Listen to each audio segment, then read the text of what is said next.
look through the covenants that God had established, starting with the Abrahamic covenant, which he gives to Abraham and gives to his son Isaac, and he gives it to Jacob.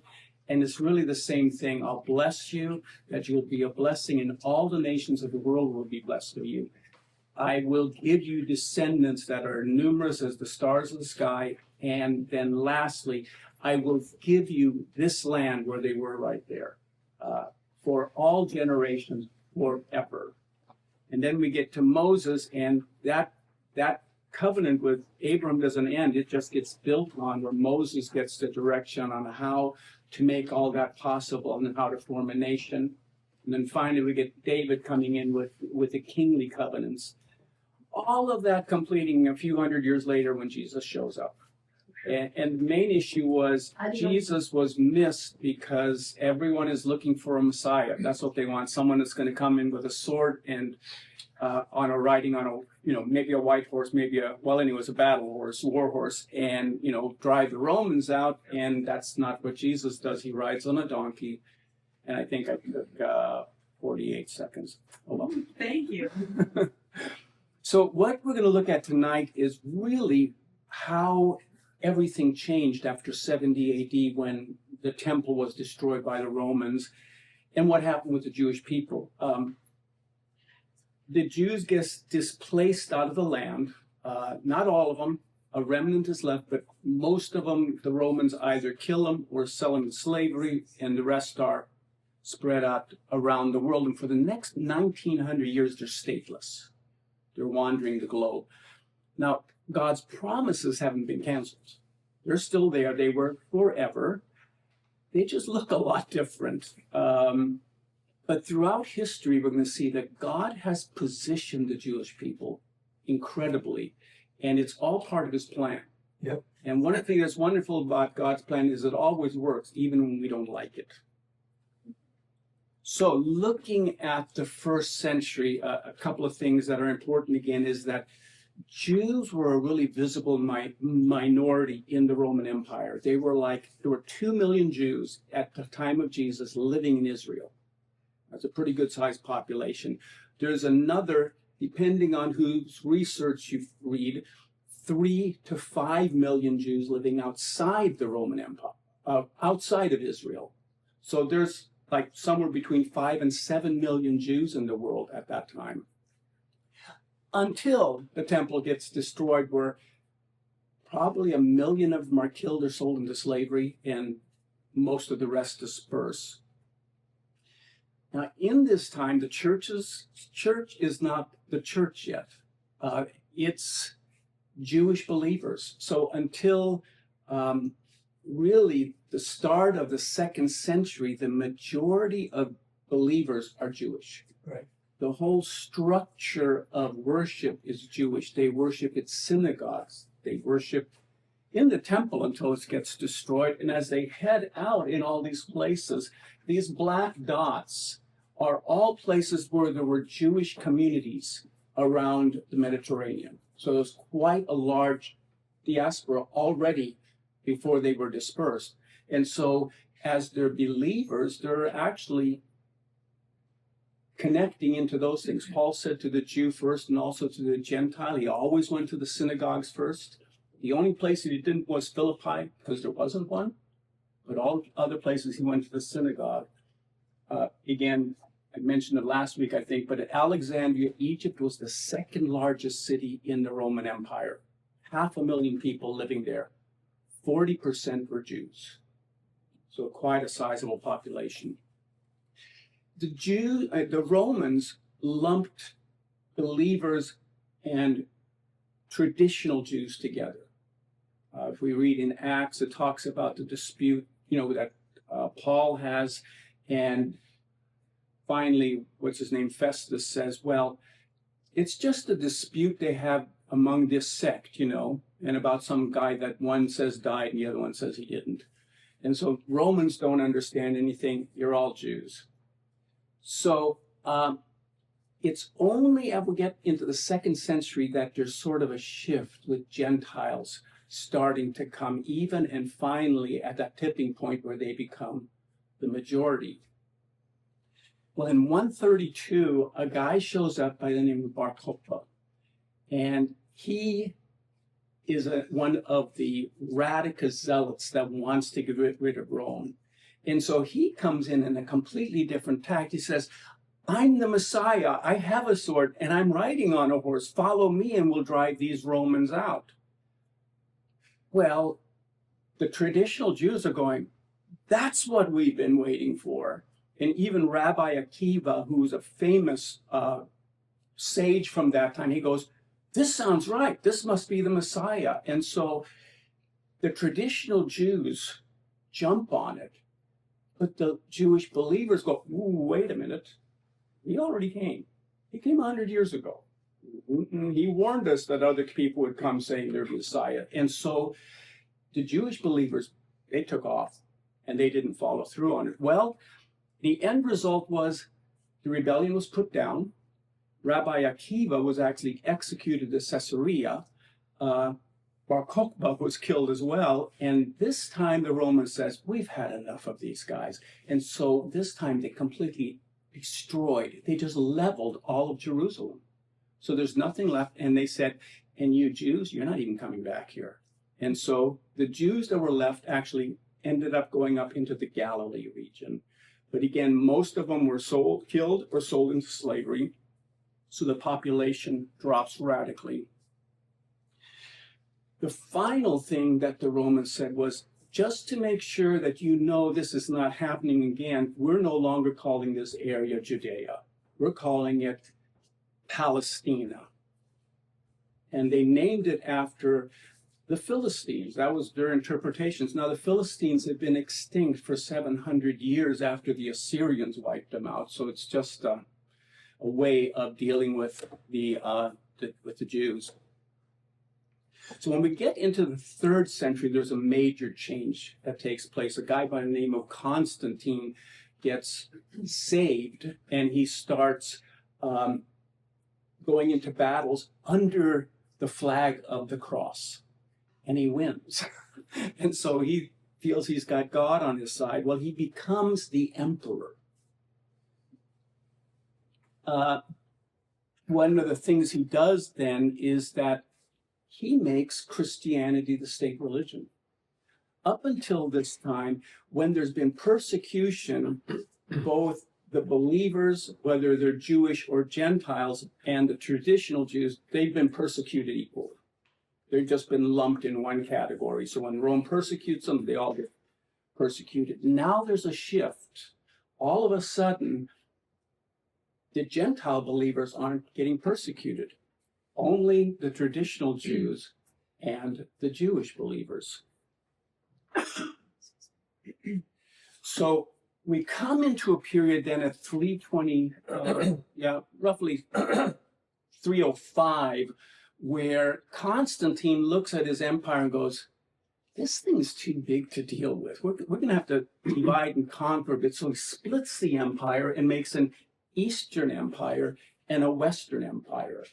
He moves from Rome and makes a new capital in Byzantium, which is right here.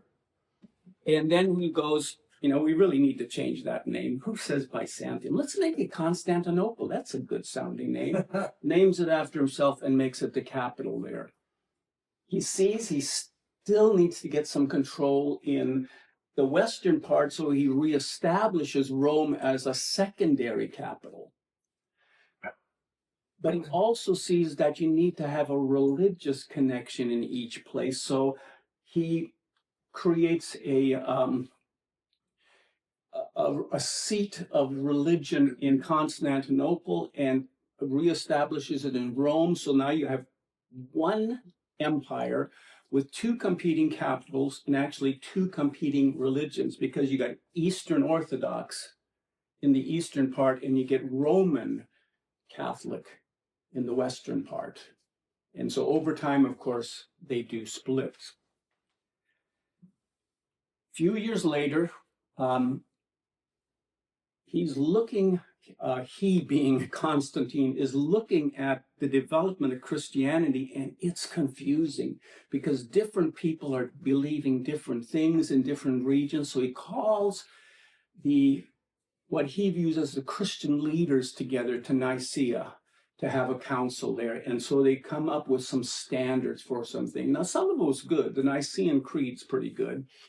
But they also dealt with these pesky Jewish believers because they're not following the program. And so realize that the Jewish believers are still being Jewish. That's because they're Jewish. But the Gentiles are looking at it, why do you do the feasts? We don't have to do the feasts. And I mean, circumcision, we don't have to do circumcision. You know, you should be like us. And so there's this persecution that comes from the Christians against the Jewish believers. Now, the traditional Jews are also persecuting them because they're following that Messiah thing. And so there's this, they're getting it from both sides. And so it eventually comes that the Jewish believers end up going underground. So by 500, you hardly ever hear of Jewish believers again.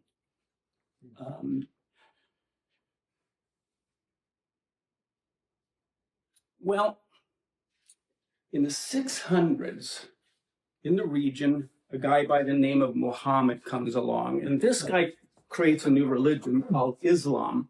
So he's down in this region. By 637, they've expanded. Now, he's died. And so someone else has taken over as the caliph, the leader. And this guy is also one of these type A personalities that's really going to get things done. So he comes over and conquers Jerusalem. And so very quickly, the Muslims conquer just a huge amount of land.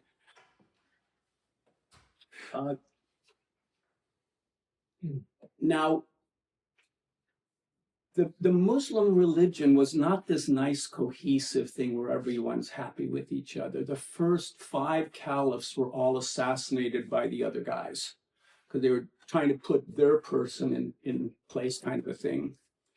So when the Muslims, the Arab Muslims invaded Jerusalem in 637, they actually controlled it until 1099. But it was different groups. It was the Umayyads, and then the Abbasids, and the Fatimids. Those were the 3 main ones that moved into those areas. Well, things are happening in Europe. We're gotten up now. They're controlling everything. Europe has gone through a few different changes as well. But in 1095, Pope Urban, the Roman Catholic Pope, makes probably the most influential speech of the Middle Ages. And this gives rise to the Crusades. Basically, he calls the Christians, the Gentile Christians in Europe, to a war against the Muslims to reclaim the Holy Land. Now, this is political. It's not spiritual. It's all about power and control. So in 1095, they start heading down through the trade routes. And as they're going through the various regions to get ready for this crusade to take the Holy Land back, they burn some of the synagogues down in various places. They murder Jews along the way. They even pillage Constantinople a bit, who they were supposed to be helping. And finally, they make it down into the Holy Land.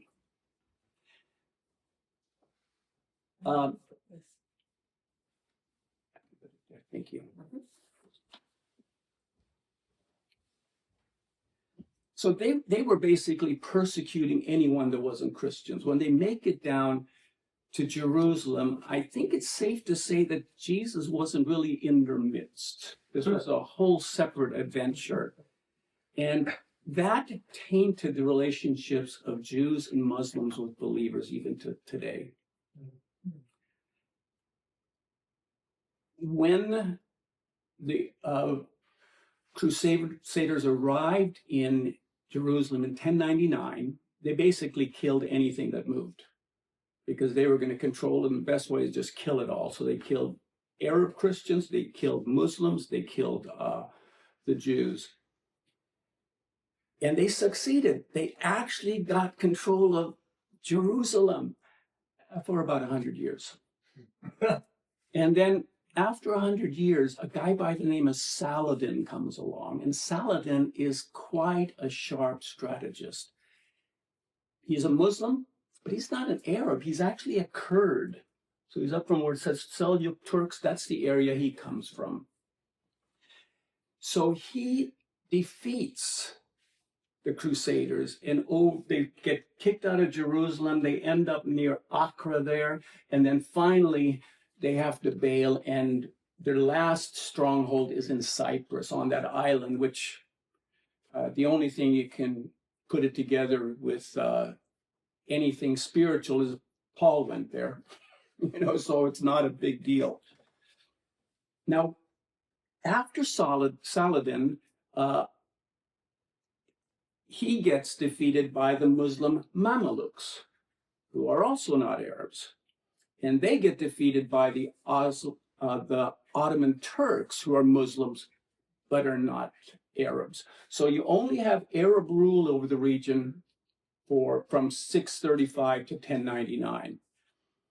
And from that point, when the Ottomans take control in 1517, year of the Reformation, a lot of things happened that year, they rule Jerusalem for 400 years unbroken. This is finally the longest rule that's not been kicked out. 400 years they rule, so from 1517 to 1917. Now, so from 1099, there's no Arab rule in Jerusalem. So we're actually looking at no self-government. It's always been ruled by a foreign entity since before Jesus. It's a long time to go. So when we finish up with Jerusalem, Eric Klein has given a tally. It's been attacked 52 times. It's been captured and recaptured 44 times. Suffered 23 sieges and totally been wiped out, demolished, destroyed twice. Oh, gosh, crazy. Not very good for real estate prices. So Tom, I got a real quick, do you mind if I have a quick question going back to the timeline there? Mm-hmm. So I think it was 1039 or 1069, you said that the Crusade started happening, right? Yeah, they came down to the Holy Land 1099. Yeah, okay, 1099. And then in 1517 is whenever they were taken over for 400 years. In 1099, they got kicked out again in about 1190-95. Okay, so the Crusaders, just 100 years, yeah. Gotcha, okay. And then you had Saladin, and then the Mamelukes, and finally the Ottomans. Before the 1517. Yeah, so the Ottomans were 1517. Gotcha, okay. I just wanted to. Thanks. Hope that worked out right. Yep. So here's the Jews moving in all the direction. Now, because we're from the West, we read history from a Western perspective, which in other words, the Roman Catholic Church were the scholars, right? So they pass all the history. So we only sort of ever see anything this direction. But in this direction, we have the Parthian Empire, and it's quite large, and it's always been fighting with the Romans, but many of the Jews actually headed that direction. Mm-hmm. Other ones headed south, going through into the south of Saudi Arabia, what's now Saudi Arabia. So they had many directions, but this is sort of where we think of them always ending up. Because of this dispersion, it really threw the Jews for a loop, because everything was centered on the temple. That's where the sacrifices were made. That's where the feasts were made. That's also the place of learning. So that's where, if you remember, Jesus went into the temple and talked with the priests and all of those. And so that's where the center of learning, that's now gone. And so how do you deal with that? So one of the ways they did it was they leaned more on rabbinic teaching. They also came up with some additional writing. So you have, at this time, the Talmud comes in. Now, I don't fully understand it. Cindy will explain it to you. But it's a lot of writings and interpretations of the Tanakh and the Torah. And then it's divided into two sections, the Mishnah and the Gemara. And one is a sort of a commentary on the other one. So it's an interpretation of an interpretation that makes an interpretation. Huh. So it heads in all these different areas. But the whole point is that they're disoriented. So people are trying to hold on to what they know of being Jewish. And so they're having to rethink all of that, reinvent themselves. Now, without a country, to a degree, they're unthreatened because they don't have an army. They can't attack you. They can't really do anything. Now, they're also having to figure out, what do we do with life? Because before they're farmers, now they don't know anywhere to farm. And so they actually move into all kinds of different vocations, often becoming craftsmen, artisans, or merchants, and doing really well with that. Now, we talked the first week about the different subcultures in Judaism, and there's a whole bunch of them. And so this is a very simplified one where it shows the Ashkenazi, that are the Northern European Jews, and the Sephardic in the pink here, and then the Mizrahi, which are the Eastern Jews. Three different main groupings, but there's a few other ones scattered around and spread out through the globe as well.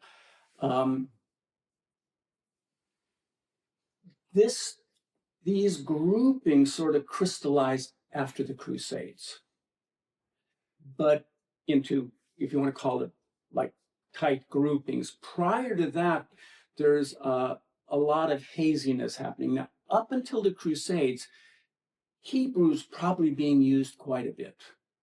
That only shifts after the Crusades. One of the things that's really happening right after the Muslims come in and take over in Jerusalem, they displace the Jews that have come back in again because they take over the farmlands. And so again, the Jews are driven out. And so what happens there is something really unique as they're spread all around the world and they get into trade. There's one group that stands really out, and they're called the Radhanites. These are Jews that are the elite of traders. And these blue lines trace where the Radhanites use their trade routes. It's the Silk Route, but they specialize at certain areas. Now, what makes them so unique is they came up with some really brilliant ideas. The things they carried as commodities was small bulk, high value items like spices, perfumes, jewelry, silk, or oils, incense, steel weapons, furs, things that were easily transported, and it was things that wealthy or important people would want. And so that's what they specialized. Now, one of the things when you're trading internationally is, how do you pay for it? Because, each place uses a different currency. I mean, obviously the easiest one is gold or silver. The problem with those, they're really heavy. So when you're using a pack mule or a camel, every bit of gold that you carry, that means you leave something that you could trade. So they came up with this brilliant idea of having letters of credit.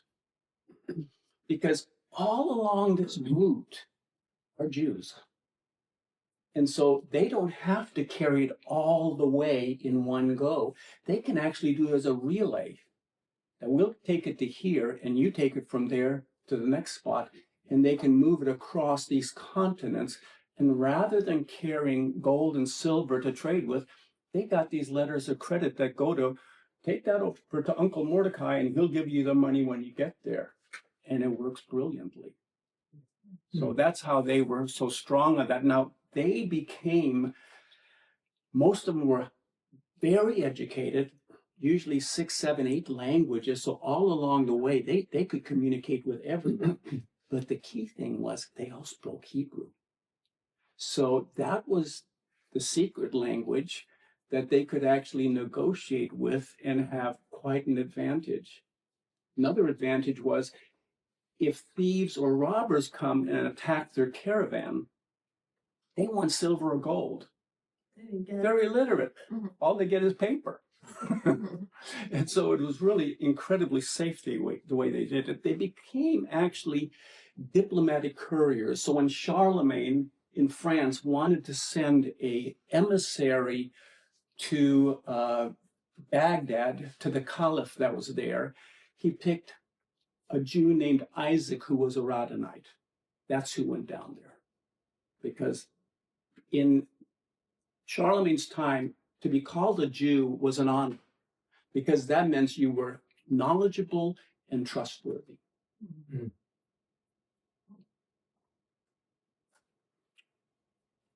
After the Crusades, the Radhanites disappeared.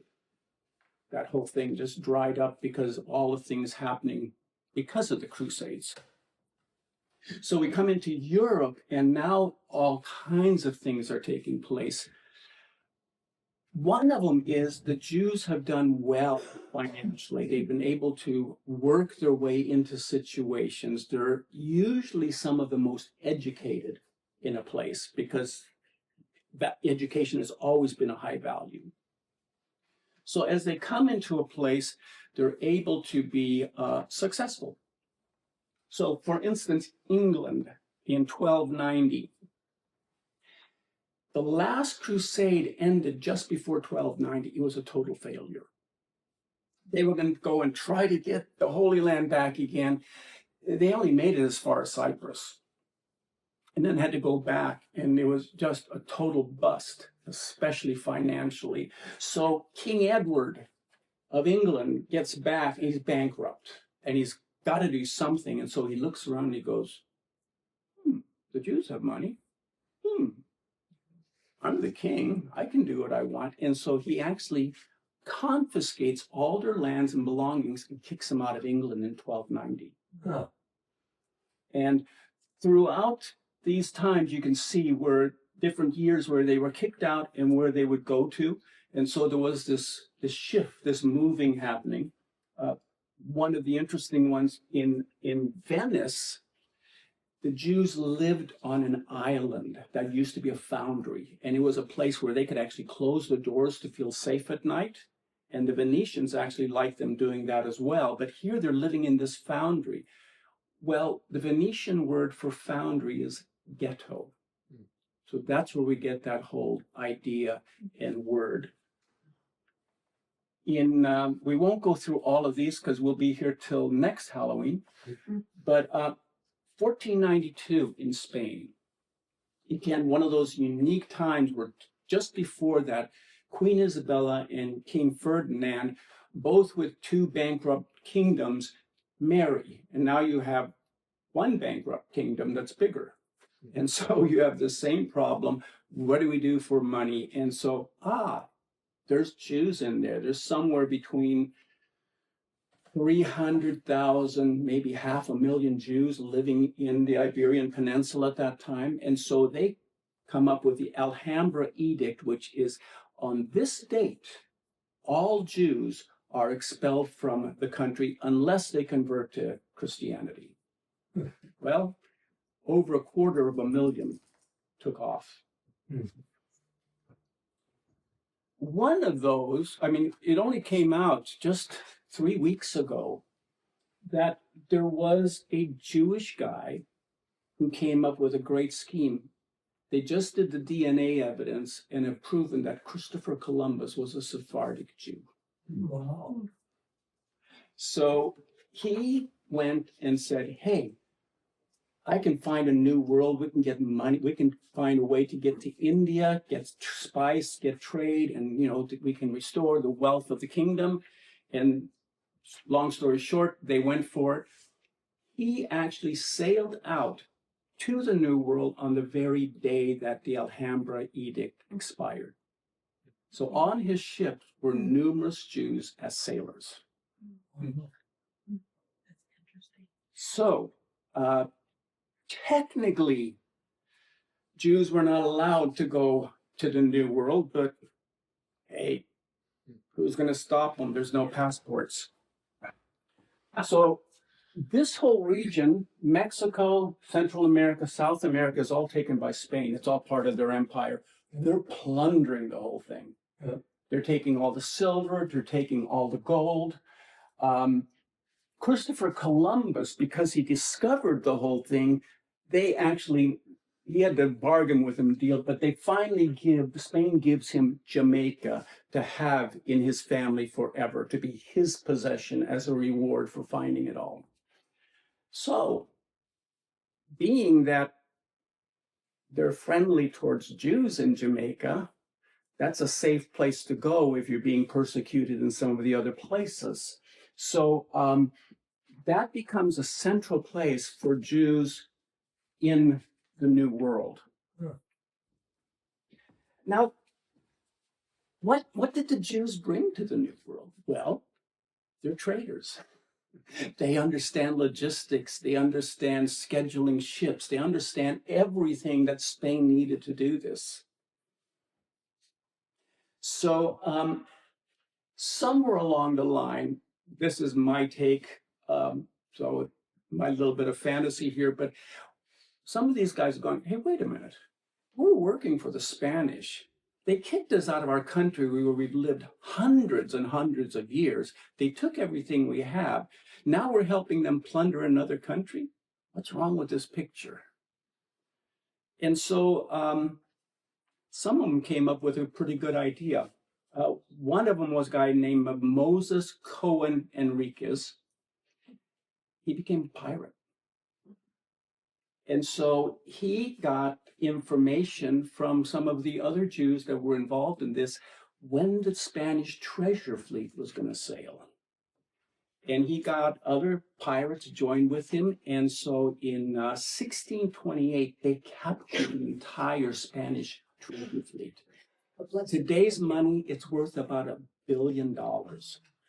And he sails it off to Holland, because Holland had been very friendly towards the Jews that had been kicked out of Spain.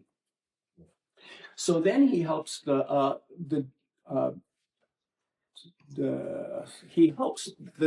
Dutch, because they're friendly. So they're able to capture these islands here as the Netherlands Antilles. They were also able to catch Guyana. He even helps them capture parts of Brazil, which is Portuguese. And so this guy is really going for it. Well, in 1654, 55, he comes with what I think is the most brilliant plan of all. He goes to the British and says, hey, the Spanish are running this whole thing. You're at war with them. How'd you like to have Jamaica? Because if you read here, Kingston, Jamaica is where the Jewish pirates were. And so he went to the British and said, we'll open the back door. We'll help you get the whole thing.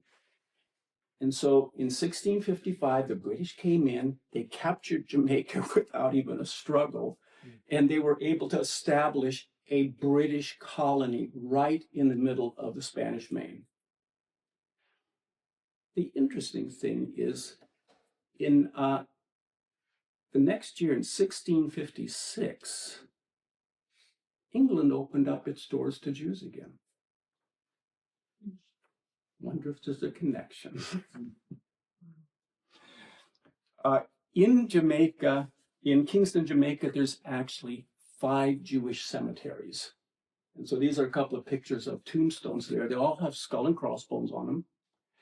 and they all have Hebrew writing on them. Goodness, that's crazy. That is so Jewish pirates. That is so The crazy. Jewish pirates of the Caribbean. So Johnny Depp is really Jewish. I guess so. Clear that up. That is nuts. So if we skip forward a few hundred years, we come to the time of the American Revolution. And we all know George Washington in the middle. This is a statue in Philadelphia, by the way. But George Washington in the middle. The guy on his right is Robert Morris. And he's the, what do you call it? Superintendent of Finance, Secretary of, Finance for George Washington. The guy on his right there is Haim Solomon. Now, Haim Solomon is a Sephardic Jew that moves to to the colony in 1775. So just before the war starts, he's 35 years old and becomes a broker for international merchants. And he works at raising money for the war effort. So at Valley Forge, we all know the story. The soldiers don't have shoes. They haven't been paid. And so Washington goes to Robert Moore and says, I need some money to pay the soldiers. And he just looks and, shows his empty pocket and says, we're broke. And so George Washington says, call Haim Solomon. I'm sure he can do something. He does. He raises $650,000, a lot out of his own money and all of his connections that he stands for, and he's able to get that. So George Washington can pay the soldiers, he can get them shoes, and so they're actually able to go and win the Battle of Yorktown, which is pivotal for getting the Paris Peace Treaty. Unfortunately, he died less than 10 years later at the age of 44, penniless. America forgot to pay him back. So we go a few more years into the future and we come to this shot here, which is what the heck is Napoleon Bonaparte in Egypt? And yeah, he was a lieutenant. He went down there and actually conquered Egypt. And then he headed up across the Sinai and he was trying to capture all of Palestine. And he declared that should he conquer Palestine, he intended to establish a homeland for the Jews, allowing the Jews of Europe to move there.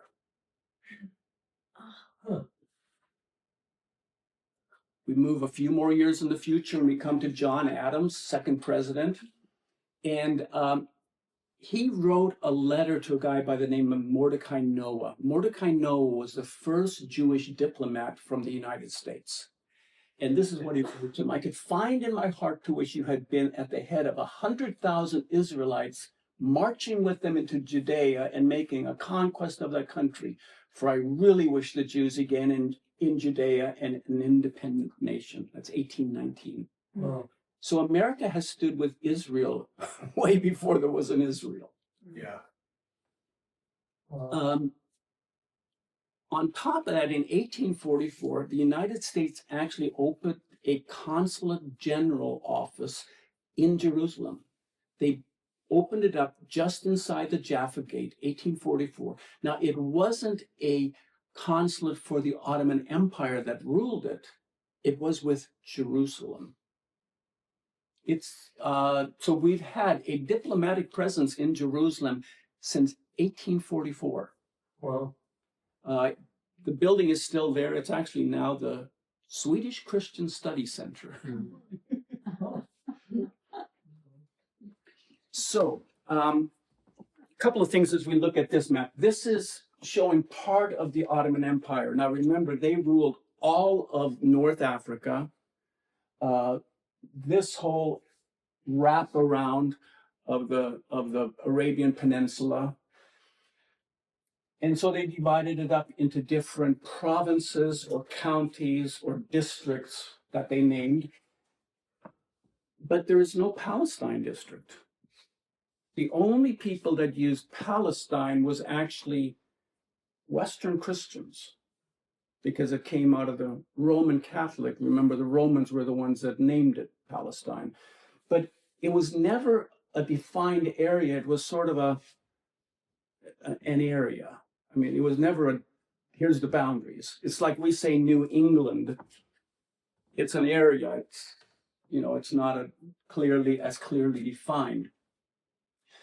So when we talk about Palestine, I'm going to throw that word out, but it's only an area here, a clearly undefined area. Now, in 1800, the area of Palestine has a total population of 275,000. That's Jews and Arabs. That's like Williamson County for the whole region. Mm. The land at that time is not desirable. Mark Twain went traveling through there and he said, this place is desolate. There's no trees. You don't see any people. What is it with this place? Even Herman Melville, the other author, Moby Dick, he went through the same thing and said, this is a horrible place. Why would anyone want to be here? Now, the reason for that is the Ottomans excelled at one thing, poor management. They just tanked everything. And so as we're getting in the 1800s, it is downhill and very steep. So they've been putting in new taxes. One of those was a tree tax. If you had a tree in your yard, it's taxed. Gosh. Oh, no. Okay? So the best way to get a tax cut, and so the trees are all gone. All that's left are the old olive trees, because those can produce something. Everything else is gone. At this time of the 1800s, the idea of Zionism is starting to come into the thinking. Now, Zionism at that time wasn't just Jews; it was actually more coming from the Gentiles. So the Church of England in 1842, they have a Jewish rabbi that converts to Anglican Church. And they appoint him as the bishop of Jerusalem. And so he goes to Jerusalem and builds a church, Christ Church, which is just inside the Jaffa Gate, right near where the consulate was for the United States. And he builds that church. It's still active today. It's the first Protestant church in the Middle East, built in 1844. At this time, some Germans moved down. They're German Christians because they want to prepare a way for Jews to come into the land, because they know that for Messiah to come, the Jews have to come back into the land. Now, that's even known in the United States. A guy by the name of William Blackstone in 1878 writes a book called Jesus is Coming. Now, it outlines the biblical argument for why the Jews need to return and for the restoration of the Jewish state. But he doesn't go to Israel. He actually moves to Los Angeles. And there he starts a Bible Institute, which is the Bible Institute of Los Angeles, which we know today as Biola. Oh. But in Israel, there's things taking place. So one of those things is there's a British businessman, a Jewish British businessman whose name is Moses, always a good Jewish name, Montefiore. His title is Sheriff of London. So he is extremely wealthy and influential. He comes into this area, into Palestine, and starts buying land. He buys land just outside the gates of Jerusalem, the old city, from the mayor, and he builds this windmill to make it possible to get inexpensive flour, and builds a settlement for Jews around it. Another guy, you maybe heard of the Rothschild, the banking family of Europe. Well, Baron Rothschild comes in and starts buying land from the Ottomans. He buys 125,000 acres, various parcels around the country. It's sort of We talked last week about Abram coming in and buying the land in Hebron, and Jacob coming and buying the land in Hebron. Now we see the Jews coming back, and they're buying back the land, their own land that they got kicked out of, but they're buying it back. Now, Jews do start coming back at that time, but it's not for religious reasons. It's pragmatic. Because during this time, there's a lot of unrest in Europe. In Russia, Tsar Alexander II is assassinated. The Jews are blamed. So there's this whole persecution happening. Many of them moved to the US, but many also moved down into Palestine. So in 1881, this first, what they call Aliyah, rising up or ascending up, moving into the land, emigrating starts happening. So from 1881 to 1900, just that 19-year period, the number of Jews doubles. Now they're moving into the land because they want to make something of it. They're looking at a land that's been desolated, and they're trying to figure out what to do. What can we do? So they start planting citrus orchards. They start planting different crops, and things are changing. But they're not the only ones moving in, because as things are changing, there's a change in standards of living. There's life coming into this place. And so a lot of Arabs start moving in from Egypt, from Mesopotamia, from Syria. And so there's this great move of people moving into the area because there's fresh economic opportunities. In 1897, so just a few years later, a guy by the name of Theodor Herzl, who is a total atheist, but he's a Jew, and he recognizes we are getting persecuted everywhere. We need to have our own place. And so he calls together the first Zionist Congress in Basel, Switzerland in 1897. 300 people come from 17 different countries. He writes in his diary, were I to sum up the Basel Congress in a word which I shall guard against pronouncing publicly, it would be this: at Basel, I founded the Jewish state. If I said this out loud today, I would be greeted by universal laughter. In 5 years, perhaps, but certainly in 50 years, everyone will perceive it. Well, that was 1897. In 1948, 51 years later, Israel declared independence. Now, it's important to recognize that all of this is happening without religious overtones.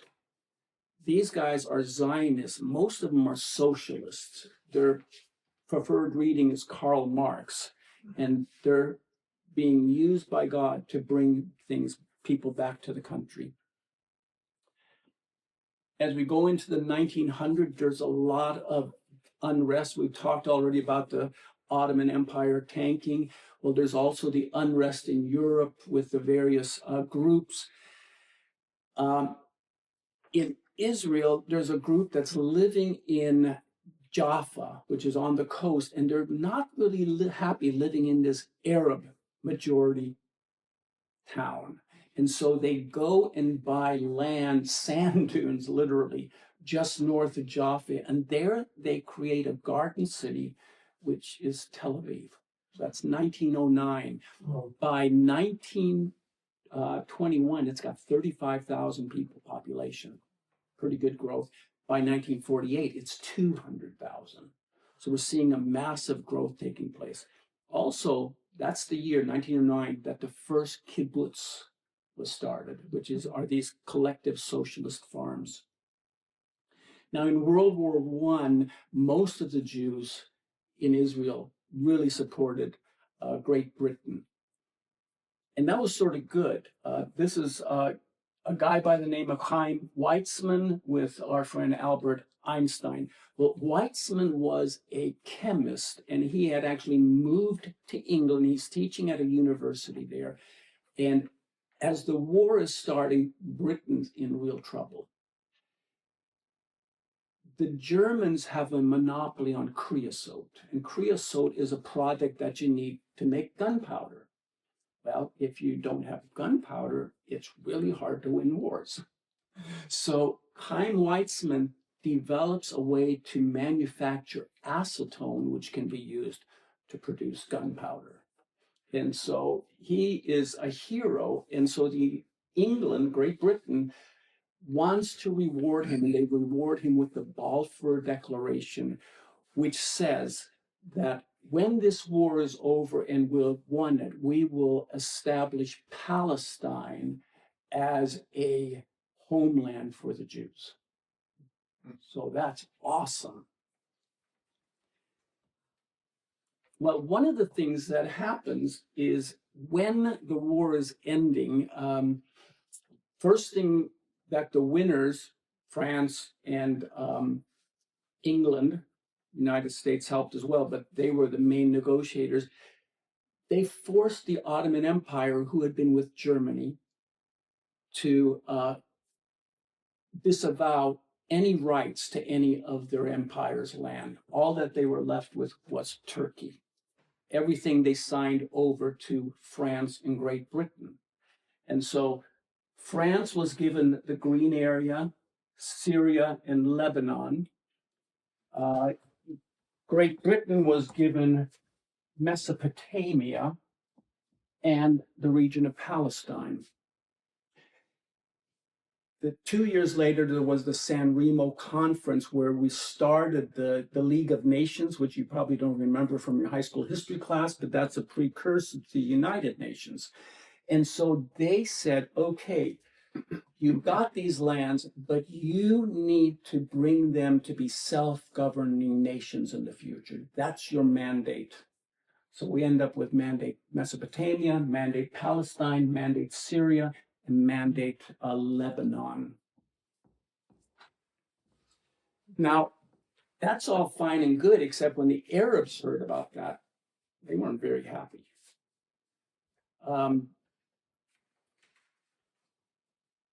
During this time, Jews start trying to migrate, but the British have had a change of government. It's now an anti-Jewish government after the war, and so there isn't this openness anymore that had happened during the war. So the Arabs start rioting. In 1920 is the first major riot when this news hits the presses. In 1929, there's a huge massacre called the Hebron Massacre. It actually happened over a 4-day period in a few of the cities. 133 Jews murdered, 3,300 plus injured. But the interesting thing, I read a police report from it. The description was exactly the same as October 7th. The exact same atrocities.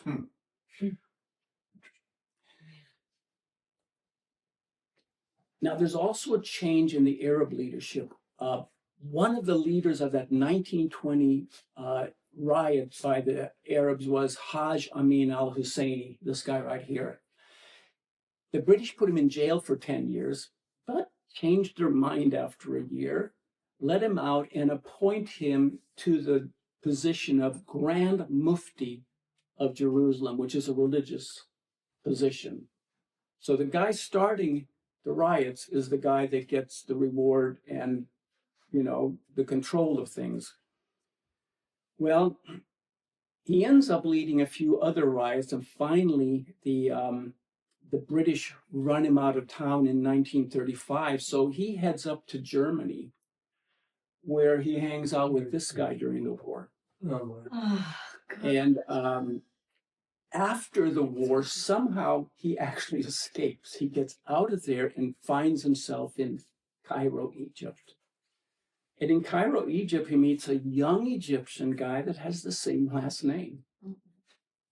Maybe it's a common name, I don't know. Anyways, he strongly influences this young Egyptian, but this guy changes his name to Yasser Arafat, the founder of the PLO. So during this time, the British have been really restrictive on letting Jews into the place. they're just really difficult. They come up with a white paper that says you can only let 10,000 Jews into Palestine per year. That's all we have room for, unless it's an emergency. So they wrote that in 1939. When the Holocaust started, they didn't see that as an emergency. They didn't change it.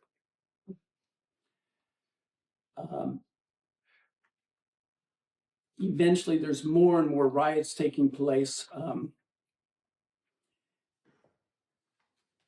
Great Britain has come up with another idea.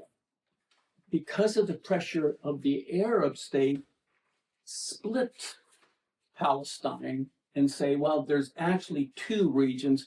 This is actually Transjordan. And that's only for Arabs. Jews can't live there. You get that part. So essentially, they took 75% away of what they promised and gave it to the Arabs, and then left the Jews with a smaller portion. In 1947, the United Nations looks at the whole picture and goes, maybe we should make some adjustments on this thing. How about we do this? How about we give the Jews the blue part and we'll let the Arabs have the pink part? So now we've taken that 25% and cut it in half again. The interesting thing is, the Jews said, okay, we can live with that. The Arabs said, no way. We're not letting them have anything. So in reality, if you look at it, this is a two-state solution. It didn't work. From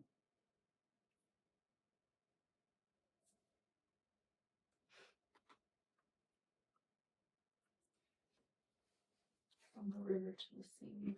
Yeah. So to sum up this whole thing, I hope in a positive way, for 1900 years, the Jews have wandered the globe. In that process, they've had a lot of positive impact on other nations. There's been persecutions, but God has continually helped them survive and even given them seasons of prospering. When they come into this time of stirring and really wanting to have their own land again and are willing to move into this, really so much is against them. But God's laying a foundation for something which can only be explained by God.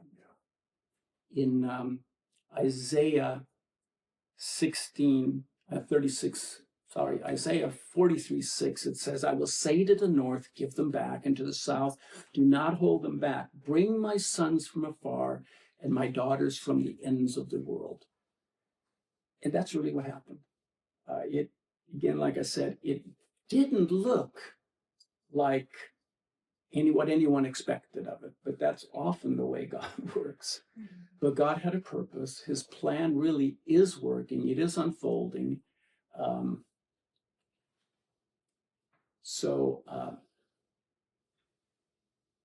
Next week, we're going to look at the process of how it actually becomes a state. We'll tie in a few more little details on it. But your last page there is some prayer points. And I really encourage you during the week, maybe you only grab a minute here or there, but this is simple to do.